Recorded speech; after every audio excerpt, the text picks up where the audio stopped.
82% of construction businesses that go bankrupt this year will have, honestly, absolutely flawless workmanship. I mean, they won't lose out on competitive bids, and their clients will probably be thrilled with the buildings they hand over. Yeah, which is pretty wild to think about. Right. So what actually kills them? Welcome to this special deep dive on the Scaling Legends platform. I'm Justine. And I'm Nicole. And today, Nicole, we are dismantling a staggeringly counterintuitive reality about the construction industry.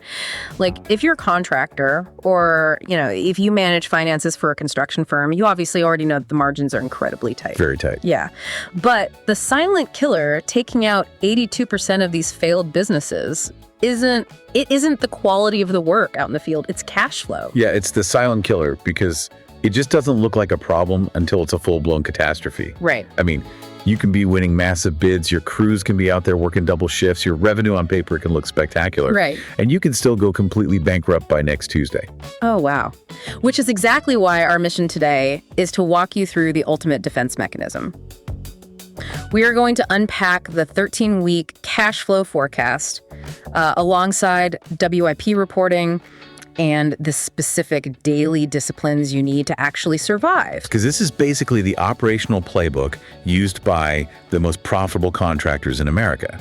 The ones who, manage to scale their operations without going broke. Exactly. But to really grasp why this level of financial forecasting is so critical, Justine, we first have to look at why the baseline financial math of the construction industry is just inherently rigged against the contractor from day one. Okay, so let's map out that baseline math. Yep. Where is the actual friction point? It all comes down to the timeline discrepancy. Right. In the industry, we call it the float problem. Think about the physical reality of when money leaves your bank account versus when it actually comes in. Right. So your labor force, your crews out in the fields swinging hammers, pouring concrete, they expect to get paid every single week. When Friday rolls around, payroll hits. Yeah. It is completely non-negotiable. Yeah, your foreman and your laborers aren't going to wait around for the developer to cut a check. I mean, they need to buy groceries this weekend. Exactly. Now look at your materials.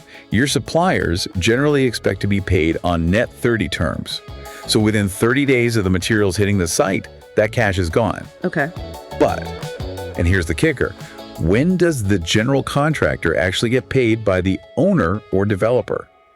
The industry average wait time for a GC to receive payment is 83 days. Wait, 83 days? 83 days. So you are paying out of pocket for almost 3 full months before a single dime of revenue for that specific phase of work even hits your account. Yes. That's insane. It's like running a restaurant where you buy your groceries on Monday, you pay your chefs on Friday, but the diner who eats the meal doesn't actually pay their check until 3 months later. You're just floating the entire operation on your own back. That restaurant analogy perfectly captures the absurdity of the cash cycle. Mm-hmm. And to make it even heavier, we have to factor in retainage. Oh, right. Because on almost every commercial or large-scale project, the client holds back 5 to 10% of your approved payments until the very end of the project. They do this as insurance, basically, to ensure the punch list gets completed and the work is done to spec. So let's run the math on that really quick. If a contractor is doing, say, $10 million in work over a year, and there's a standard 5% retainage, that is $500,000. Yep. You've successfully completed the work, you've already paid the weekly labor, you've paid the net 30 materials, but $500,000 of your own earned cash is locked in a vault until the project officially closes out. Which can sometimes take months after demobilization.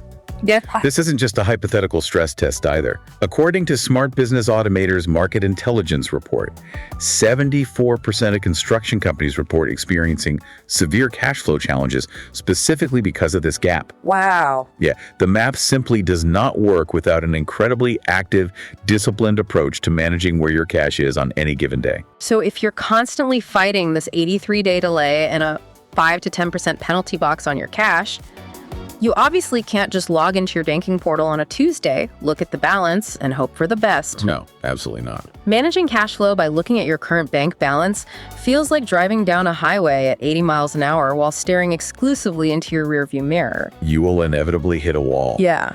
The way the legends of this industry survive is by engineering a way to see the financial future before it happens. They build a forward-looking operational timeline. And that really Brings us to the 13-week cash flow forecast. Okay, wait, a 13-week forecast. I know we're supposed to be talking about elite top-tier strategies here, Nicole, but that just sounds like a corporate buzzword for a budget. How is this actually different from the annual budget my CPA gives me in January? It's completely different, and honestly, conflating the two is a fatal mistake a lot of business owners make. A budget is a theoretical goal. It's a static document that says, we hope to spend this much on materials and earn this much in revenue over the next 12 months. A 13-week forecast is an operational timeline. Ah, got it. It tracks the literal, physical movement of cash in and cash out of your bank account by the week. It doesn't care about your yearly profit goals. It only cares about whether or not your checking account will go negative in week 6. Why specifically 13 weeks, though? Like, why not forecast out for the whole year or just stick to a rolling 4-week look ahead? Well, 13 weeks is exactly 1/4 of the year. And in the construction world, it's the absolute sweet spot for predictability. How so? It's long enough to see trouble coming over the horizon so you can actually maneuver, but short enough that the data is still highly accurate. If you try to forecast day-by-day cash flow for 9 months out, you aren't forecasting anymore. You're just guessing. Right, because of weather or... Exactly. Weather delays, supply chain disruptions, change orders. It makes it impossible. But 13 weeks gives you clear...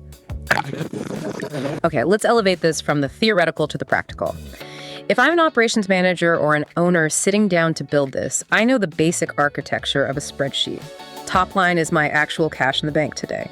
Bottom line is my projected closing balance. Yep. It's the middle part, the forecasting of the moving pieces. That gets incredibly messy. So how do we accurately project cash in when we are basically entirely at the mercy of when a client decides to cut a check? That is the hardest part of the forecast, and it requires brutal honesty.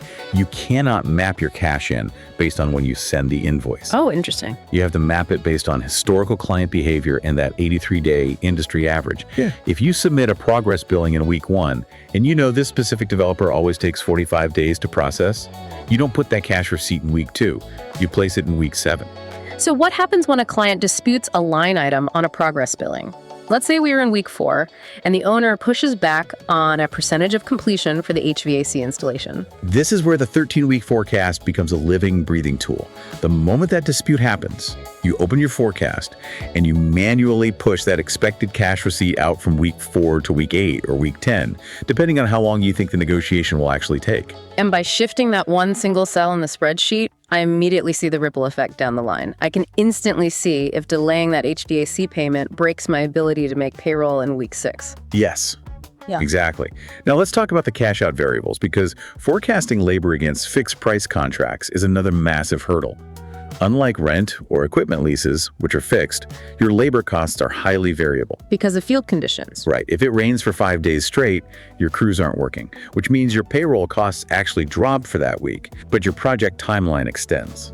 So my forecast needs to constantly adjust to the reality of the field.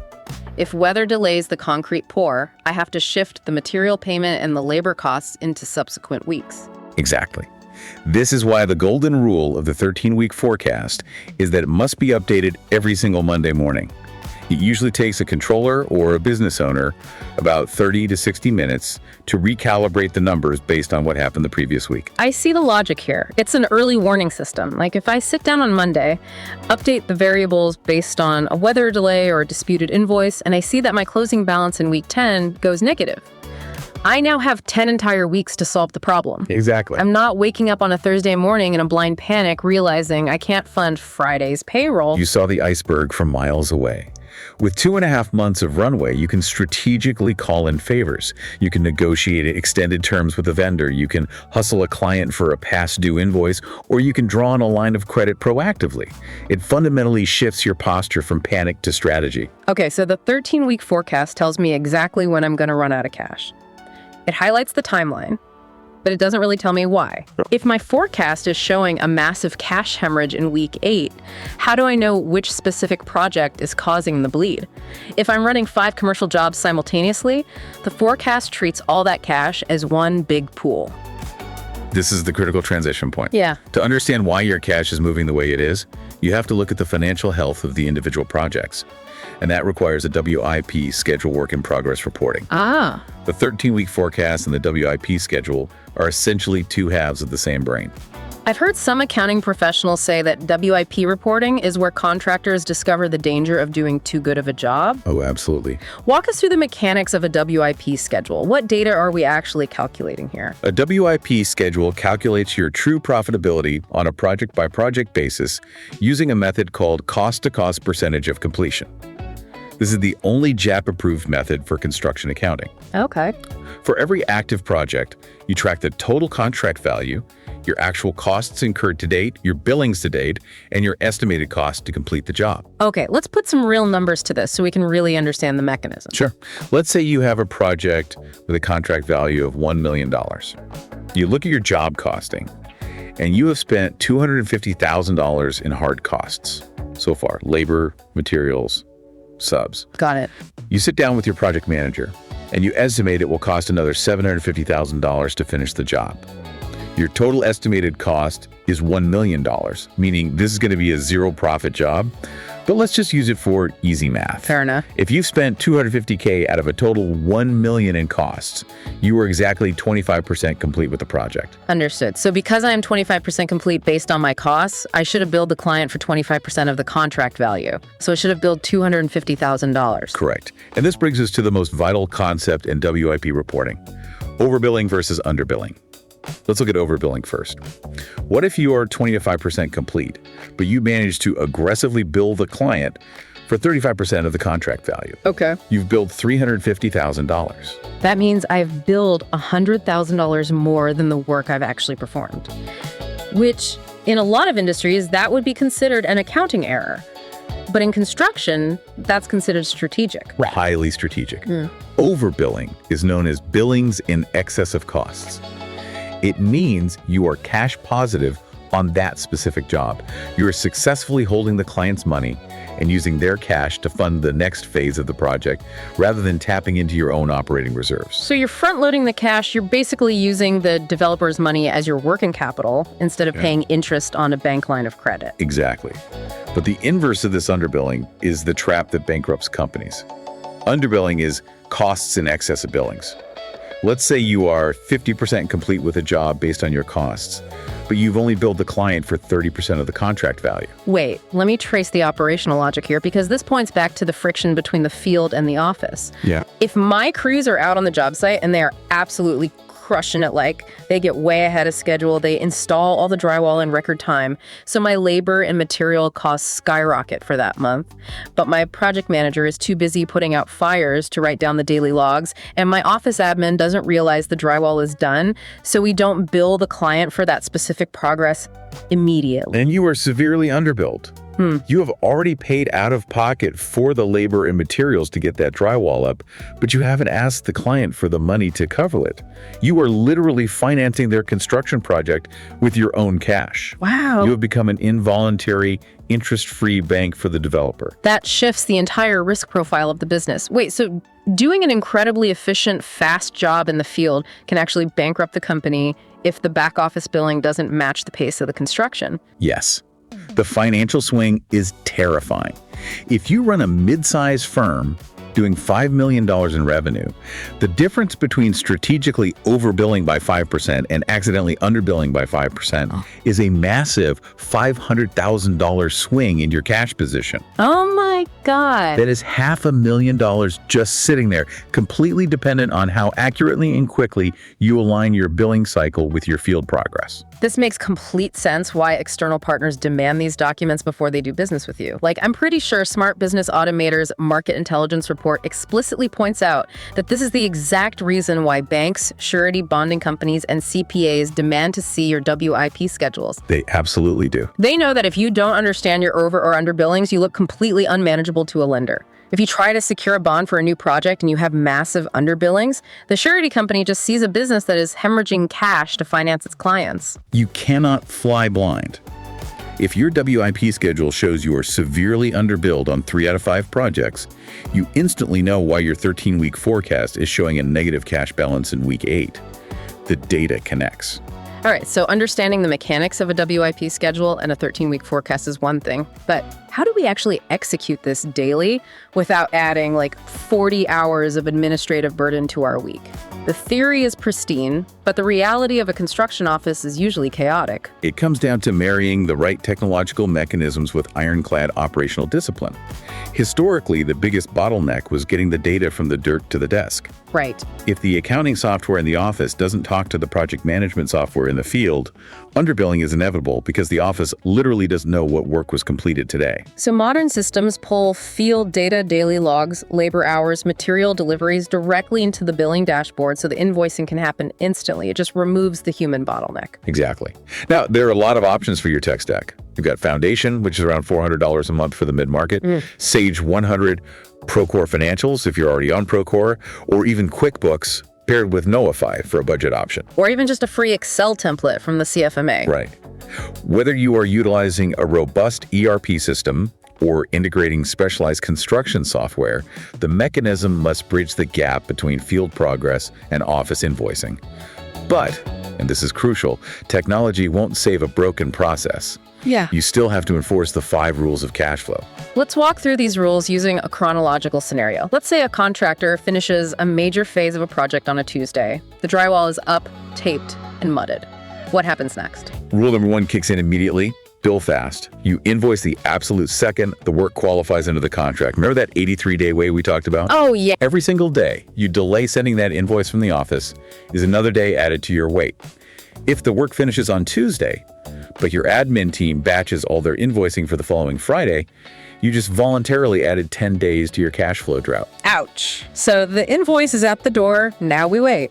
But rule number 2 is collect aggressively. How do you do this without ruining the relationship with a developer or a general contractor who you actually want to work with again?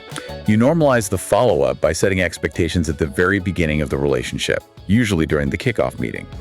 You let them know your accounting team is strict about terms. Just blame the accounting team. Exactly. If the contract says net 30, it means someone from your office is picking up the phone and calling their accounts payable department on day 31, not day 45. Net 60 means something is fundamentally broken in the payment chain and work might need to pause. You cannot afford to be timid about collecting money you've already paid your crews to earn. And this is really where automation acts as the enforcer.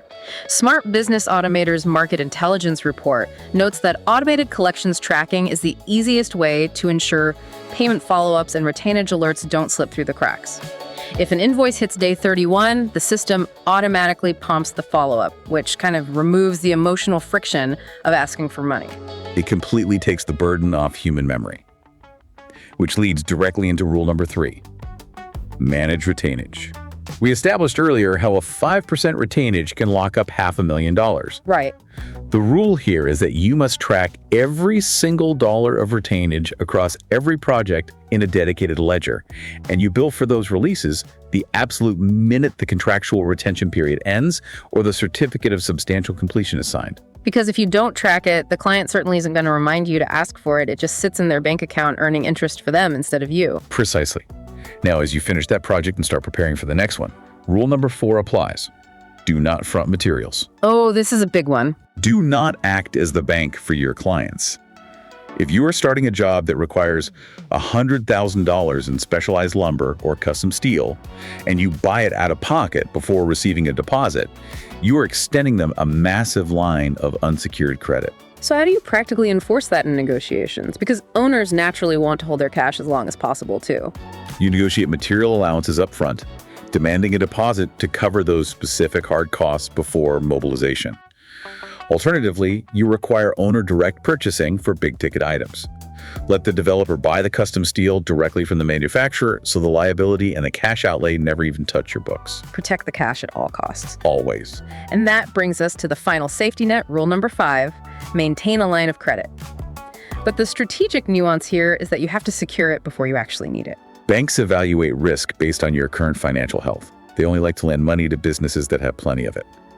Trying to get a commercial line of credit when your 13-week forecast is already flashing red and your WIP shows massive underbillings is impossible. It's like trying to buy umbrella insurance while your living room is currently flooding with 3 feet of water. Exactly. The insurance agent is going to laugh you out of the room, and the underwriter is going to slam the door.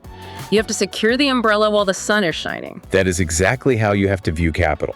Secure a line of credit during your most profitable quarter. Let it sit there with a zero balance.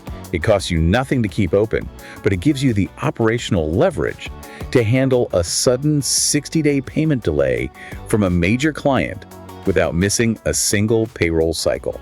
This entire conversation really reframes what it means to run a construction business. It's not just about building incredible structures. It's about building an airtight financial machine. Think about it this way. You would never, ever attempt to build a complex, multi-million-dollar commercial building out in the field without meticulous, highly detailed blueprints. Yeah. You wouldn't just show up to an empty dirt lot with a stack of lumber, look at your foreman, and hope it forms a stable building. No, the city inspectors would shut you down in an hour, and the building would eventually collapse. Yet every single day, contractors are trying to build a multi-million-dollar business in the office without a financial blueprint.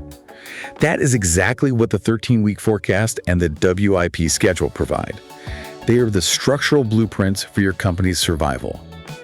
If you sit down this Sunday, build out your forecast, and you realize that week 7 is going to plunge into the negative, that 30 minutes of planning just gave you the chance to save your own business. It's the ultimate shift from being a reactive victim of the industry's timeline to being a proactive architect of your own cash flow. Taking back control of the timeline is how you scale without breaking. If you know a contractor who is dealing with cash flow headaches or trying to scale up without going broke, send them this episode. It could literally save their business. Hit follow on whatever app you're listening on so you don't miss tomorrow's intel. And finally, a reminder to visit smartbusinessautomator.com to learn more about the AI platform built to help construction companies scale operations seamlessly without drowning in administrative work. From both of us here, thanks for joining this deep dive. We'll catch you next time.